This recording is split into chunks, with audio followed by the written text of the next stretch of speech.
Buenas, mi nombre es Claudia Carolina García, soy estudiante de Psicología Clínica y en esta ocasión les estaré hablando acerca de la entrevista psicológica y algunos elementos de ella, esperando que esta información les sea de mucha utilidad.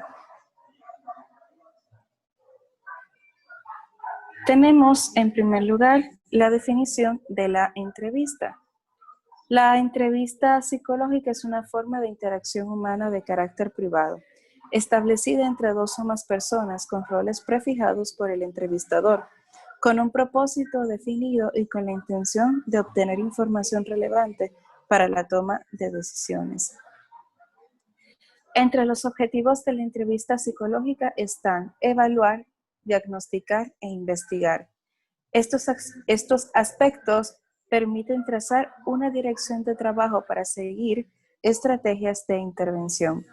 Dentro de la ciencia psicológica, la entrevista se ha ido perfeccionando y especializándose en función de sus objetivos y tiempos. Las áreas más desarrolladas y que han construido características propias para la entrevista son laboral, clínica, infantil, familiar, educativa, psicopedagógica, deportiva y médica. Hablemos un poco de los tipos de entrevista. En este texto usaremos la clasificación sugerida por Acevedo, en 2009, que separa las entrevistas psicológicas mediante dos tipos de criterios: la forma de conducción o estructura y el propósito u objetivo que persiguen. Tenemos por objetivos, de acuerdo a los objetivos de la entrevista psicológica, se divide en 5 grandes campos que se describen a continuación. La entrevista de investigación, que su objetivo es recolectar información pertinente para responder una pregunta de investigación, ya sea cuantitativa o cualitativa, y se conduce en función del paradigma de investigación usado. Tenemos la entrevista psicopedagógica, y su función es determinar las posibles interferencias en el proceso de enseñanza-aprendizaje, además de localizar sus causas e influir en su solución. La entrevista de orientación vocacional, que se realiza con el fin de asesorar a un sujeto en la elección de un empleo, escuela o carrera en función de sus características personales, ya sean aptitudes, intereses, inteligencia, estilo de aprendizaje, etc. La entrevista clínica, su objetivo es conocer el funcionamiento de la personalidad de un sujeto, sus motivaciones, frustraciones y dinámica de personalidad. Puede ser diagnosticada, terapéutica y de asesoría. La entrevista laboral se aplica para conocer las características de un candidato a un puesto laboral para elegir al más idóneo. Puede ser de selección, ajuste o salida. Tipo de entrevista por estructura. Esta clasificación se refiere a la forma como se conduce la entrevista y cómo se estructuran las interrogantes que el entrevistado debe contestar. En función de este criterio, encontramos 4 acepciones. A. Entrevista estructurada o cerrada. En este tipo de entrevista, el entrevistador se presenta a la entrevista con un cuestionario bien estructurado que el entrevistado debe de responder. El entrevistador se ciñe fielmente al cuestionario y no pregunta nada fuera de él.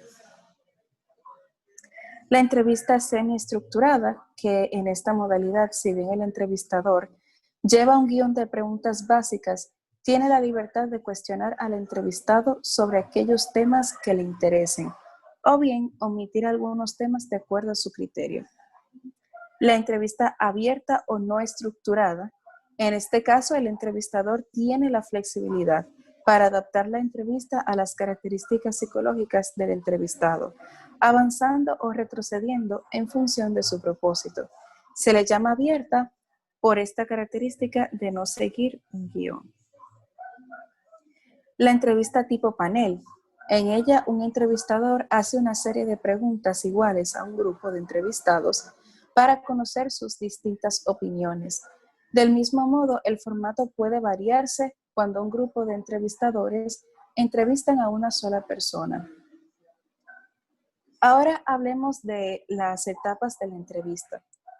Como todo instrumento metodológico, la entrevista tiene pasos, etapas o fases que deben de seguirse para alcanzar el éxito en el cometido que se ha propuesto.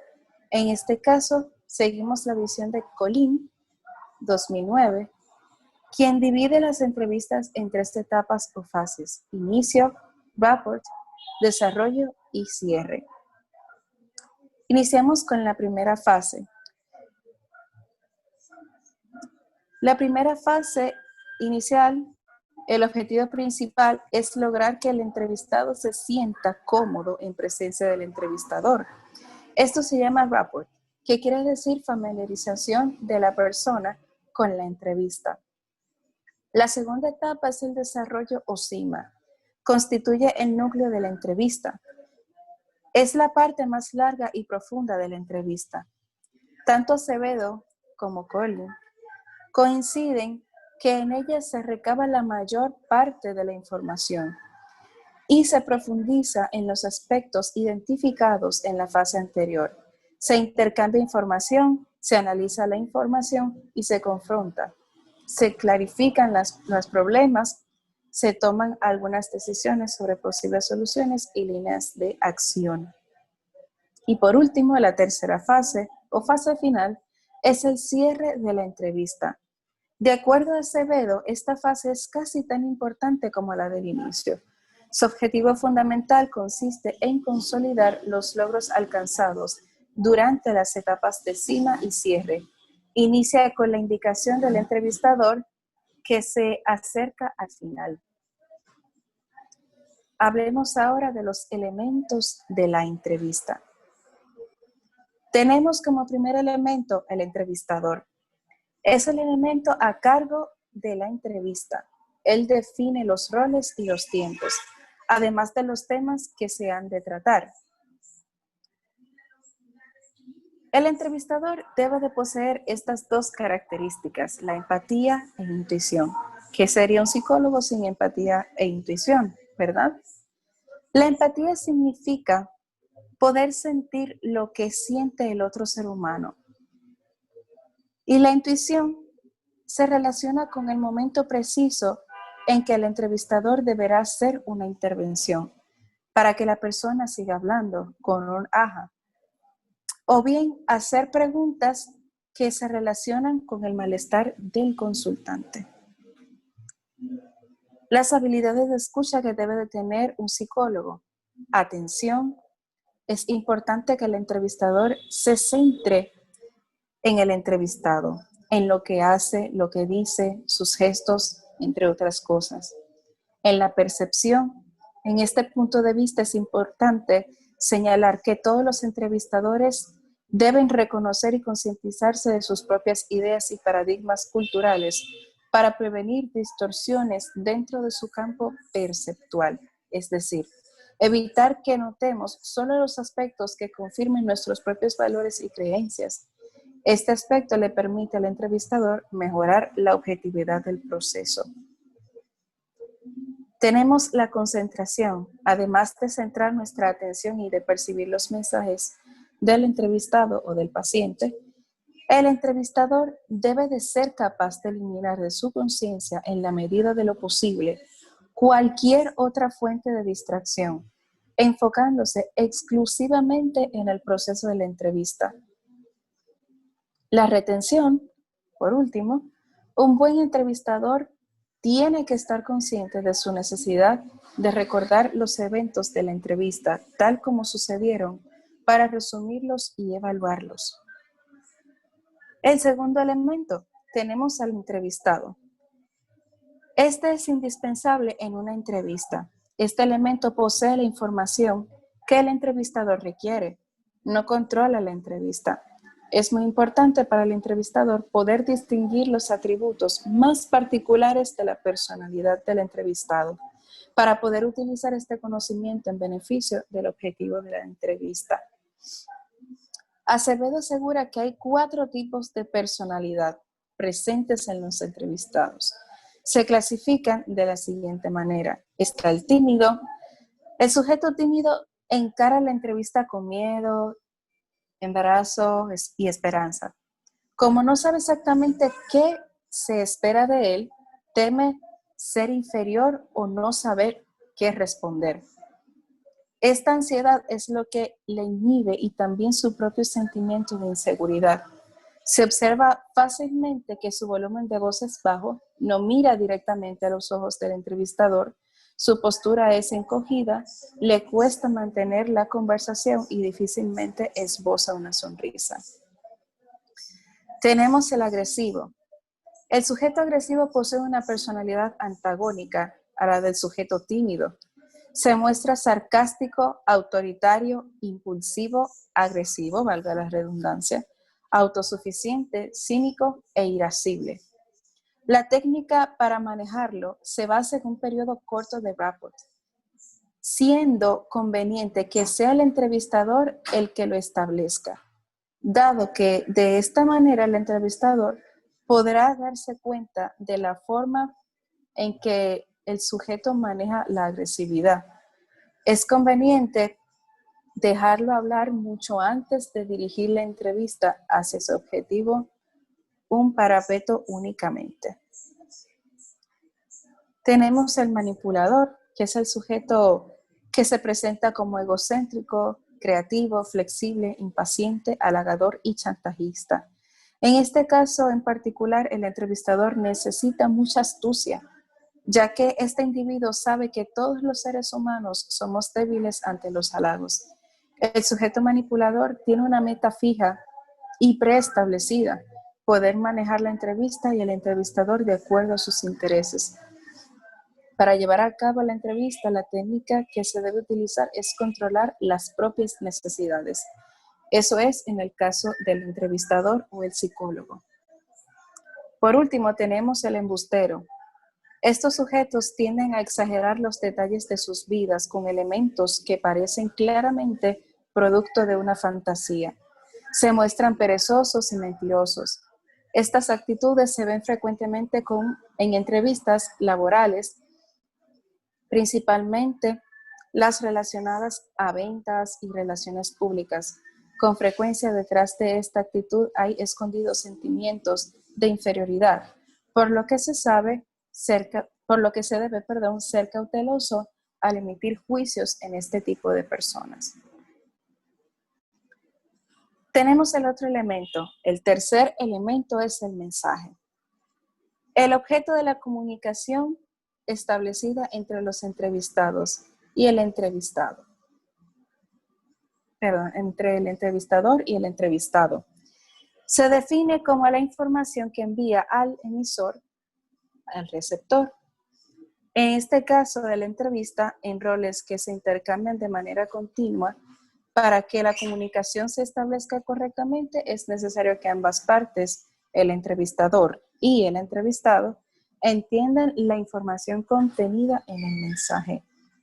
Bajo esta perspectiva, el entrevistador debe estar muy atento para nunca perder de vista, aunque el discurso verbal del entrevistado se presente de manera coherente, racional y rigurosamente lógico, siempre existe el peligro de que la intencionalidad sustentadora de las palabras se desmienta por el discurso no verbal, o por lo menos que no haya correspondencia comprensible. Por último, tenemos el ruido, al que entendemos por la interferencia de cualquier tipo en el medio que le rodea, a la entrevista, que entorpezca el proceso de comunicación y la efectiva transmisión del mensaje. Es todo elemento físico o psíquico que provoca una pérdida o distorsión en el contenido o forma del mensaje. También tenemos el canal, es el medio por el que se transmite el mensaje. En el caso de la entrevista, el canal es verbal y no verbal, es decir, se transmite información por lo que se dice, por la forma en que se dice, el tono de los entrevistados, la postura, los silencios, entre otros aspectos. Tenemos también la entrevista individual y familiar. Más que redactar y llenar formularios, la entrevista debe proveernos información pertinente para tomar decisiones. En consecuencia, los elementos básicos de la entrevista deben cambiar cuando el sujeto en cuestión es un niño, un adolescente o un adulto. A continuación, se sugiere algunos elementos básicos para los distintos tipos de entrevista. Resulta pertinente aclarar que estas guías no son recetas de cocina y por ende, estas no deben ser inflexibles y deben ajustarse al sujeto único y particular bajo evaluación. Sirven para darnos una idea inicial acerca de lo que debemos de examinar. Por ejemplo, si vamos a entrevistar a un niño, debemos tener en cuenta estos datos: la relación con sus padres, sus hermanos, sus compañeros de clase, con sus maestros, dificultades particulares con algún tema o asignatura, gustos, juegos, actividades, diversiones, entre otros aspectos. La entrevista con los padres, los datos generales, nombre, domicilio, edad, fecha de nacimiento, lugar de nacimiento, escolaridad, ocupación de los padres, lugar que ocupa en la familia, motivo de la exploración, datos socioeconómicos, desarrollo y hábitos familiares, datos del embarazo y el parto, peso y talla del niño al nacer, hábitos de alimentación y sueño del niño durante el primer año de vida, enfermedades del niño durante el embarazo, etc. Áreas de desarrollo psicológico del niño: la motricidad, el lenguaje, socialización, desarrollo intelectual, conductas de autocuidado, hábitos del niño, relaciones interpersonales del niño, sexualidad del niño, entre otros. Entrevista para los adolescentes: nuevamente los datos generales, datos familiares, relaciones familiares, datos socioeconómicos, su desarrollo escolar, su evolución y resultado en las distintas etapas de escolarización, su desarrollo personal, relaciones interpersonales, actividades, intereses, aptitudes, adicciones, su sexualidad, su noviazgo, su educación sexual, en el área laboral, solo si labora. También tenemos las entrevistas para los adultos, datos generales, datos socioeconómicos, costumbres, actividades, intereses, adicciones, relaciones interpersonales, vida familiar, sexualidad adulta, desarrollo personal, área laboral, entre otros datos. Ahora pasemos a este último tema, que son los elementos psicológicos presentes en la entrevista. Tenemos la resistencia. La resistencia es una fuerza en el entrevistado o paciente que se opone a aquello que se busca en la entrevista. Puede oponerse a revelar información, a aceptar un punto de vista, a cambiar su actitud, a aceptar una sugerencia, a cambiar un modo de vida o a aceptar una verdad acerca de su comportamiento. Este puede ser consciente, inconsciente o preconsciente y se manifiesta a través de actos, expresiones, posturas, silencios, emociones, actitudes, ideas, impulsos, pensamientos y fantasías. En las siguientes líneas se describirán de forma general algunas de las situaciones más comunes de resistencia. Para ello, parafrasearemos el texto de Grimson del 2001, las cuales se describen a continuación. A. El sujeto calla. Esta es la forma más común de resistencia. En ella el entrevistado guarda silencio y no responde a las preguntas del entrevistador. La resistencia también tiene: el sujeto no siente deseos de hablar. Esta es una variante de la primera forma de resistencia. En ella el sujeto no está totalmente en silencio, sin embargo manifiesta no tener deseos de hablar o de no tener nada que comentar o decir. Ausencia de efecto al hablar. En este caso el individuo sí verbaliza. No obstante, sus verbalizaciones son monótonas, secas, como si no le interesara lo que se comenta. o que no le parecería importante. No genera ningún tipo de emoción o sentimiento. La otra parte es la postura del sujeto. Con mucha frecuencia podemos identificar las resistencias, simplemente la postura en que asume el sujeto al entablar la comunicación. La rigidez, la tensión, las manos apretadas, los brazos cruzados frente al pecho, la mirada extraviada, las piernas fuertemente juntas, el bostezo. También tenemos la fijación en el tiempo. Nos referimos a las entrevistas que se producen más de una vez con un mismo sujeto y en las cuales éste insista solo en hablar de un tópico en tiempo pasado, sin querer cambiar el tiempo presente o cualquier otro tiempo, el enfocarse solo en un periodo de su tiempo de vida. Tenemos la fijación en acontecimientos de escasa importancia.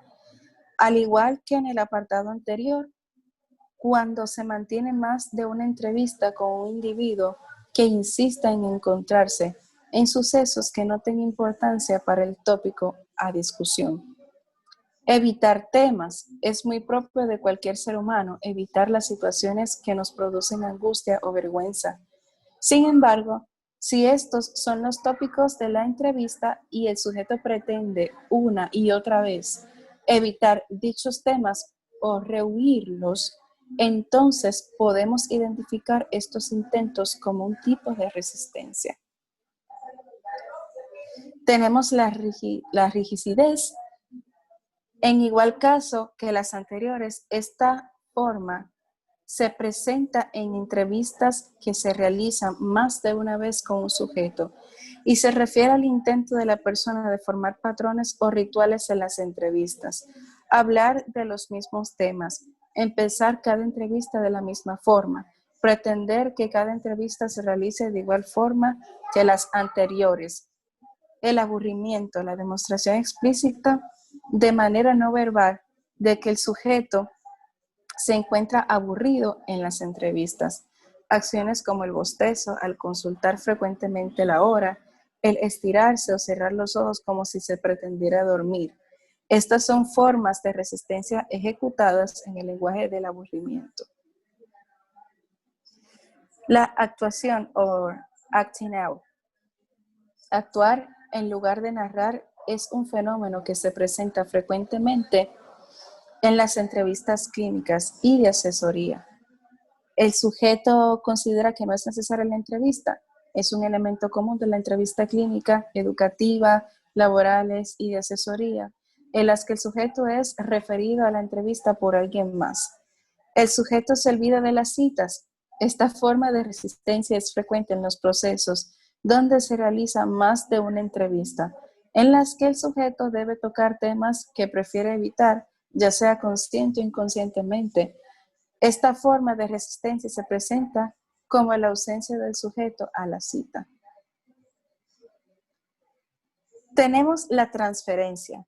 La transferencia es un concepto que designa el proceso psicológico a través del cual una persona inconscientemente transfiere y reactiva en sus relaciones interpersonales y sociales nuevas sus antiguos sentimientos, afectos, expectativas o deseos infantiles reprimidos o no resueltos. Estas reacciones de transferencia, como las denomina Grinson, pueden reconocerse porque tienen al menos 5 elementos comunes descritos a continuación. La impropiedad, que se refiere a la forma en que un sujeto reacciona a una situación, si su reacción excede a la causa de la misma, pudiera no tener origen en la acción, sino en una reacción transferencial. La intensidad es el sentir algo por alguien que excede el conocimiento del mismo. En otras palabras, resulta muy complicado explicar racionalmente que odiemos y amemos a alguien que hemos conocido hoy. Un sentimiento tan intenso solo puede explicarse por una larga relación. En cambio, no se justifica por alguien a quien hemos visto una sola vez. Ambivalencia. Todas las reacciones de transferencia se caracterizan por la coexistencia de sentimientos contrapuestos, lo que determina las reacciones de impropiedad. Este es un signo de la transferencia. Tenemos los caprichos, que se refieren a que los sentimientos originados por las reacciones transferenciales suelen ser inconstantes, erráticos y caprichosos. Pueden originar sentimientos que cambian día con día, de entrevista a entrevista. Y por último, la tenacidad. Por este término entendemos el hecho de que las reacciones transferenciales se resisten a ser eliminadas, es decir, son perseverantes, o tenaces. Cuesta mucho eliminarlas. Por estas 5 características podemos identificar si una reacción transferencial se ha establecido entre el entrevistador y el entrevistado o viceversa. Ahora bien, las transferencias pueden clasificarse en 3 formas, diciendo lo que Collin describe aquí. Las transferencias positivas son los sentimientos amistosos y afectuosos hacia el entrevistador o terapeuta. Las transferencias negativas, Grinson menciona que esta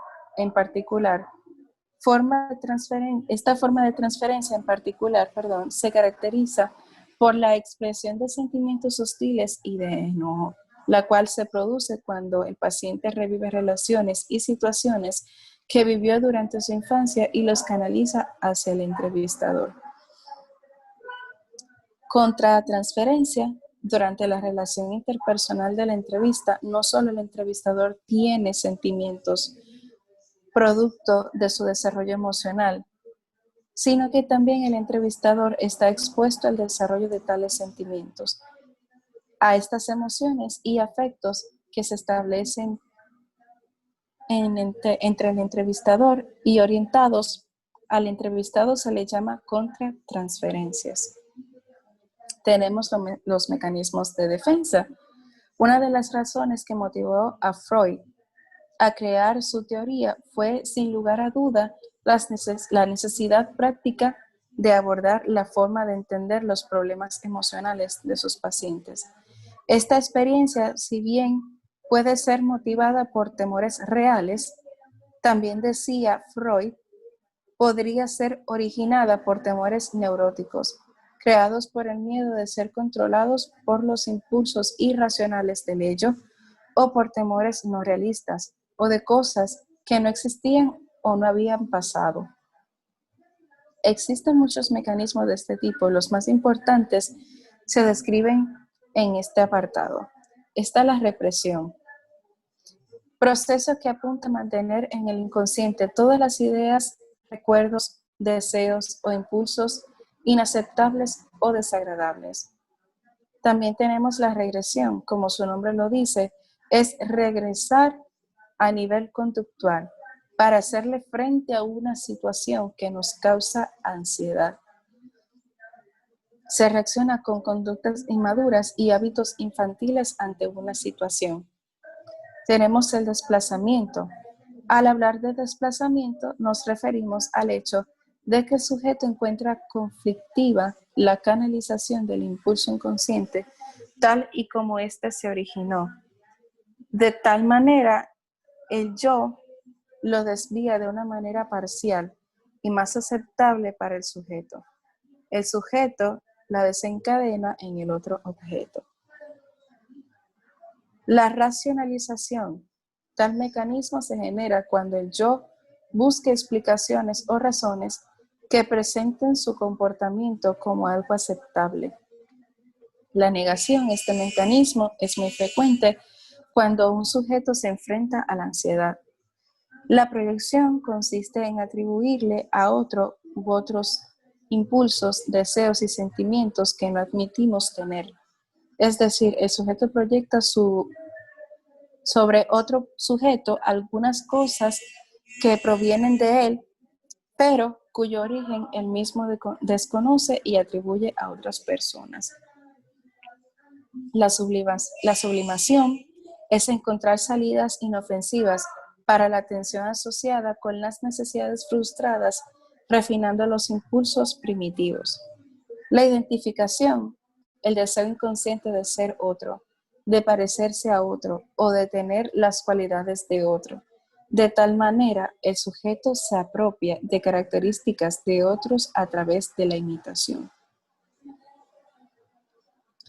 La formación reactiva, el sujeto percibe un conflicto entre un impulso que experimenta y su expresión comportamental, es decir, siente impulsos fuertes a realizar algo, pero considera imposible hacerlo por la importancia real o percibida del sujeto a quien va dirigido. La fantasía, cuando hay cosas que no podemos hacer o cuando nuestra vida no es lo que quisiéramos o deseamos cosas que nos son imposibles obtener, surge este mecanismo de defensa, que es la satisfacción mágica de las necesidades. Y pues tenemos la ansiedad. La ansiedad es un concepto originalmente desarrollado por la teoría psicoanalítica, la cual la conocía como angustia. Sin embargo, su espacio de influencia no se limitó a esta y hoy ocupa un espacio preponderante entre todas las ciencias de la salud, definiendo una serie de síntomas asociadas a las descargas de la adrenalina. Freud describió que la ansiedad surge de situaciones en que el sujeto no puede manejar la tensión, pero también realizó una clasificación de la ansiedad, de la cual se distinguen las siguientes para más generales. La ansiedad objetiva surge a partir de un medio del exterior. La causa del miedo se debe a un peligro verdadero o algo definido. Dependiendo de las capacidades para afrontar el estrés del individuo, el miedo puede ser un arma poderosa para escapar de la situación generadora de ansiedad, para poder resolver un problema, ya que una emoción desagradable implica advertencia de peligro. Es como una alerta insertada en nuestro sistema psíquico. Tenemos la ansiedad neurótica. A diferencia de la ansiedad objetiva, el miedo que surge en la ansiedad neurótica no está directamente vinculado hacia algún objeto definido del exterior. Más bien es un miedo por parte del yo hacia los impulsos que se generan en el ello. Y por tanto, no es un miedo definido ni objetivo, ya que el ello es inconsciente. Por último, tenemos la ansiedad moral. A diferencia de la ansiedad neurótica, aquí el miedo surge por las demandas del superyo y es percibido como autodesprecio, culpa, deseos de castigo y en algunos casos se da la depresión. El yo entra en conflicto con el superyo, cuando éste le hace ver que no ha sido tan eficaz, ya que hay una falta de méritos y éxito. Por último, tenemos la catarsis. La catarsis, entonces, puede definirse como un despliegue de emociones, como un acto de explosión emocional asociado con la rememoración, de un hecho o la narración de un problema en el contexto de una entrevista terapéutica. Las catarsis son fenómenos comunes en la entrevista psicológica. Surgen en ocasiones de manera espontánea como consecuencia de la relación interpersonal que se construye entre el entrevistador y el entrevistado. Gracias por ver esta presentación. Espero que les haya servido toda esta información y nos veremos en una próxima ocasión. Gracias.